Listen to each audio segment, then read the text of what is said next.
Hi, thank you for coming to this presentation. My name is Michael Hammersley, and I'm a research scientist at Protocol Labs. This work is about enabling transactive energy on legacy power grids and was done in conjunction with Alan Ransell, who is associated with both Protocol Labs and the MIT Energy Initiative, as well as Frank O'Sullivan, who's also at the MIT Energy Initiative. I'm going to touch first on a model from prior work we've termed the functionally defined invariant grid, and then talk a little about Voltron, which is a microgrid control framework from PNNL that's also great for simulations. And finally, some simulations that we've run showing operation of a legacy grid, a smart grid, and a transactive grid, all on the IEEE 123 bus feeder.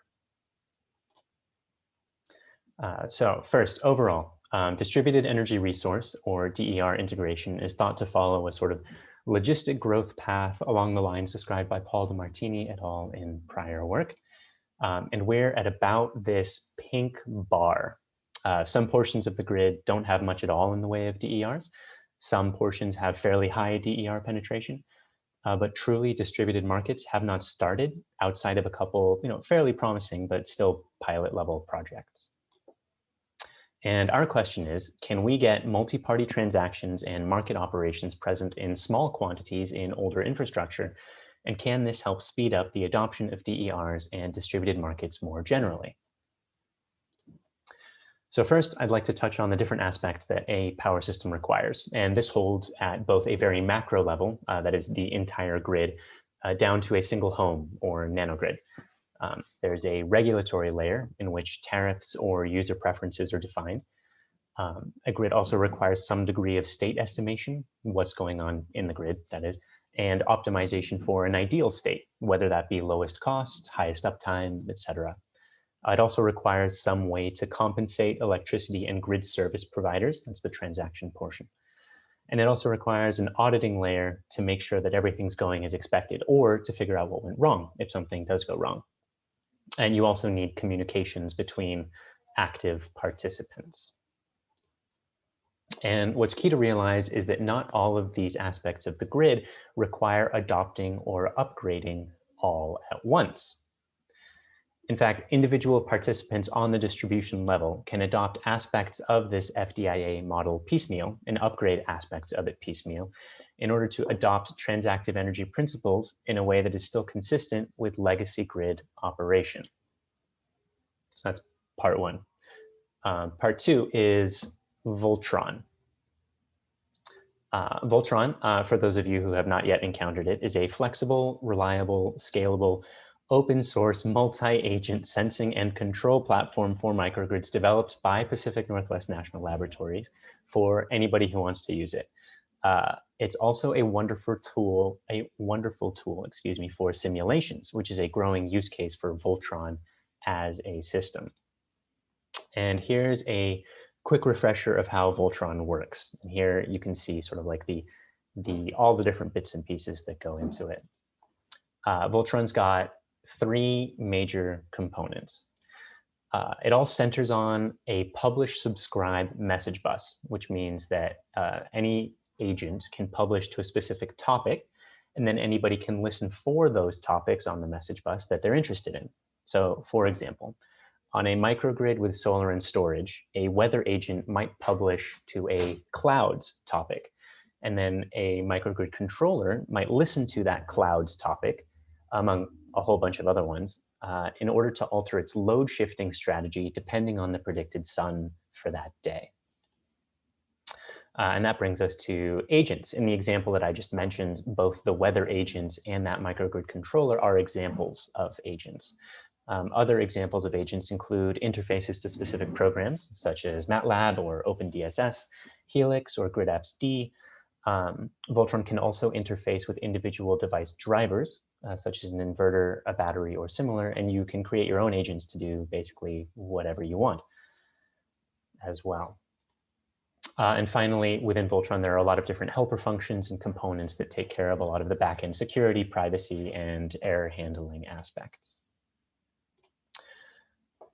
Which means that this functionally defined invariant architecture and Voltron are a natural fit because of that multi-agent framework that both sort of have. We can model the various elements of the FDIA as individual agents on Voltron and use them to communicate directly to each other with whatever rule set we desire by carefully creating subscriptions to particular topics.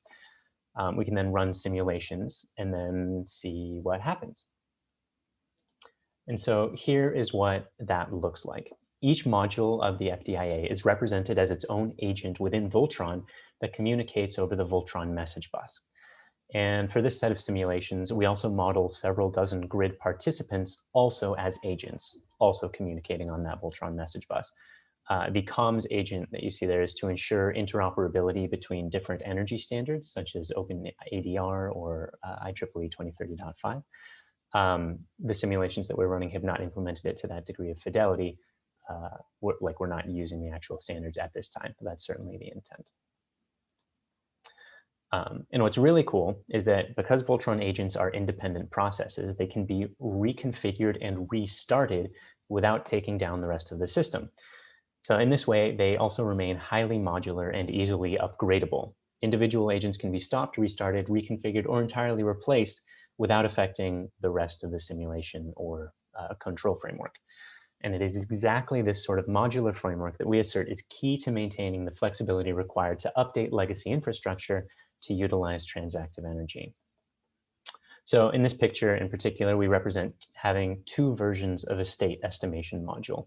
The original is in gray, and the updated version is in green.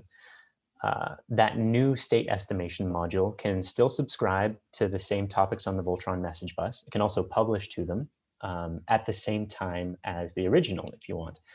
And then once you've tested it to your satisfaction, you can fully replace it, delete the old module, and nobody's the wiser, excuse me. That is to say, there need not be any sort of a system-wide restart to make those kinds of upgrades. And here you can see, you can just fully delete that one, it goes away, and then you've got nothing but that upgraded version. Okay, so that's FDIA and Voltron. And now in this work, we use those two to instantiate 91 loads from the IEEE 123 bus feeder, including some with storage. Energy usage is defined for 24 hours at 5-minute intervals on all of these nodes. And then we individually control these loads based on system-wide and each node's own profiles and configurations. And then we demonstrate several different use cases. Load reduction request from the utility, on-the-fly reconfigurations of node preferences, load shifting at individual nodes to minimize capacity charges, and transactive energy between nodes to further minimize capacity charges. Here is a representation of that IEEE 123 bus from OpenDSS, which is the state estimation module that we've applied. And through all of this, we're measuring power flows on the source bus using an OpenDSS monitor to show some of the larger system level changes that are occurring. And let's jump into the simulations. Here is the base case, which is very much the legacy grid. There's no communication in either direction between the utility and grid participants. There's also no load shifting and no transactive energy. This is just the reported values of load usage from each of those individual nodes. And in our first simulation, we modeled the utility asking for a reduction of load between 5 p.m. and 7 p.m. by sending a notification, in this case, over the Voltron message bus. Nodes that wish to respond comply just by shedding load, no shifting in this case. And that resulting drop in load is clearly visible. You can see that down here. Nodes that wish to respond comply by having their configuration file set to be an environmentalist, where they're just comfortable shedding load when it's requested.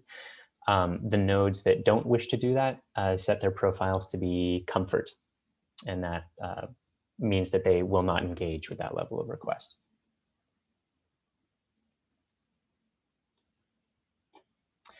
In our second simulation, the utility again requests a load reduction between 5 p.m. and 7 p.m., but this time some nodes change their mind halfway through. And in this case, half of the nodes that had originally selected that environmentalist profile switched their profile halfway through the load reduction event to being a comfort profile. And this could represent, for example, a homeowner turning their air conditioning back on once they've noticed that it's been turned off if they had it originally set to automatically drop. And again, we can see here sort of that initial utility request. Things chug along for a little bit. Several of those nodes switch to that comfort profile, and the load reverts a little bit back to normal level, though not entirely. And then finally, the utility load request, load reduction request ends, and we're back to those original values.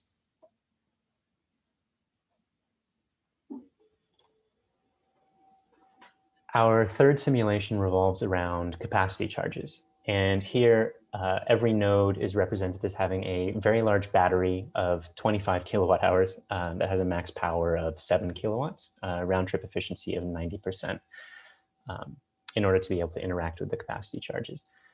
The capacity charges themselves are set such that electricity costs 15 cents per kilowatt hour for loads under 35 kilowatts, and it costs 35 cents per kilowatt hour for loads above 35 kilowatts. And nodes then preferentially use their batteries when their system loads are above 35 kilowatts, and they'll recharge their batteries once the system loads, their individual system loads, that is, drop below 35 kilowatts. And so here you can see that that blue is the base case again. And in the load shifting case, you can see that it's below the base case initially, which means that the measured system loads have dropped a little bit as those nodes switch to battery power. And then in the afternoons and the late evenings, the nodes are recharging their batteries. And so then you can see that load shifting case ends up being above the original base case, though they're using overall similar amounts of power, but for the losses in the battery due to those round trip efficiency losses. You'll notice also that we're zoomed in at the very top here, because in the entire portion below, whoops, you can see that the base case and the load shifting are overlapping for large portions of it. There we go. In the morning and at the very late at night. The nodes that implement load shifting also save money on their electricity bills over this 24-hour period. And those load shifting savings range from just a few cents to several dollars per day, depending on the amount of load that's shifted around. The more electricity that's used means up to a point that more money can be saved. But there's an opportunity missing here. And we can see in the lower left that that graph was a close-up of the full set of nodes, because some nodes, represented here by the blue bar in the graph at the right, use too little energy to benefit from load shifting. Their power never goes above 35 kilowatts, and so they simply never need to switch over to batteries for capacity charge purposes. Similarly, the nodes inside the orange rectangle use too much energy to benefit from load shifting because their power never goes below 35 kilowatts, which means there's an opportunity to be gained if those two sets can talk to each other.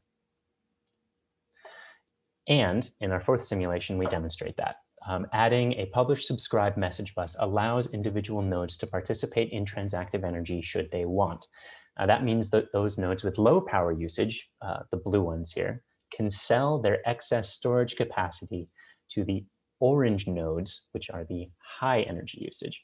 And in this case, nodes send bids and offers to the message bus with how much power they either want to buy or are able to sell, which for now is always at 20 cents per kilowatt hour.